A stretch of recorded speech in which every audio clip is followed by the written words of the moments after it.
welcome back to my film and TV channel. We're all staying safe and well. We've got a drama for you today, yes, based on actual events. Yes, and I'm a little bit different to the public and the critics on this one. I won't say whether I differ in a good way or a bad way, but we're going to look at something called May December. Please, if your YouTube channel, push that subscribe button, push the bell notifications, everything film and TV, reviews like this, information vlogs, previews, lots of different things. It might even be a Christmas quiz coming over the next 3 or 4 weeks, so stay tuned and press those buttons, and if you can give us a like, guys, it'd be much appreciated. And your thoughts on this, yes, I want you to share your thoughts on this, whether I've perhaps misunderstood this a little bit. I'm not too sure, because I'm sort of out of kilter with most people. Some people agree with me, but not so much. I'm in the minority on this one, so if you can back me up, guys, let me know. Be great to hear from you. Drama film directed by Todd Haynes, this one, from a screenplay by Sammy Birch, based on the story by Birch and Alex Mechanic. Loosely inspired, so it's loosely inspired on true events, by a story of Mary Kay Letourneau. And it follows an actress who travels to Georgia to meet and study the life of the controversial woman she is set to play in a film, the woman being infamous for her 20-year-old relationship with her husband, that's okay, whom she first met as a minor. That's not so okay. I think it was 13 when they first met. The relationship then begins to buckle under the pressure of this this lady coming and sort of living a life, really, trying to find out about her. And we've got starring in this, we've got Natalie Portman, of course, Julianne Moore and Charles Melton are the main stars.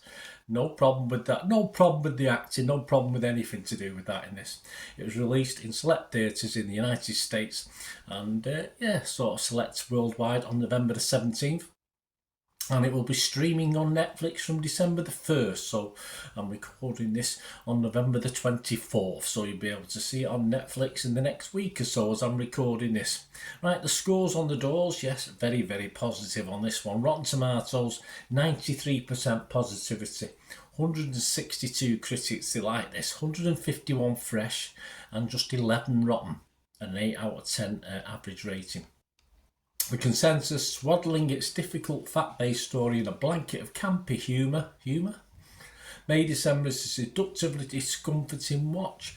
Metacritic, the other site we'll look at, their average is 85 out of 100, so still as good based on 44 critics. 40 were positive, 4 were mixed and no negatives.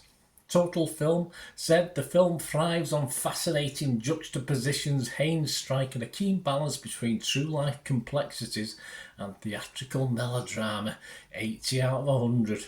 Empire, similarly, 80 out of 100. Surface level funny, but the well of deeper meaning brewing. May December is not just a skillful satire of suburban propriety, it's a unique and uncanny affair about the nature of performance itself. So the critics like it. What about the public? Well, they do. I'm a public, but I'm not so sure myself. But the general public, Internet Movie Database, 2,200 scores and reviews plus have been left as I'm doing this. 7.4 out of 10. Right, so on to Birder's thoughts, on to my thoughts on this. I've no quibble whatsoever with the acting talent on show for this one, but for me, the story, I just thought it was a little bit weak and boring. I enjoyed the performances, don't get me wrong, superb performances, and that's what kept me watching for an hour and 40 odd minutes, which however long it took. But just by the end, I felt that not a lot happened. Many critics have enjoyed the humour in this. I didn't find any at all in it, so it might have gone over my head. Perhaps I'm getting a bit old, I'm not too sure.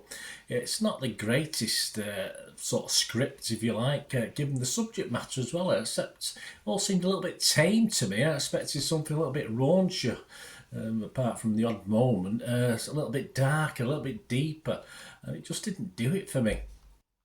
No real edges, entertainment, it didn't fulfil the entertainment that I want from a drama, a family-based drama. It's supposed to be about a relationship sort of, obviously, that's been there for 20 years and getting to the ins and outs of it, but nothing really happens. Nothing actually happens in the film to give you any sort of interest or in the characters. They're just all very, very bland, and obviously the lead character, the lady, just not a very nice person. It just...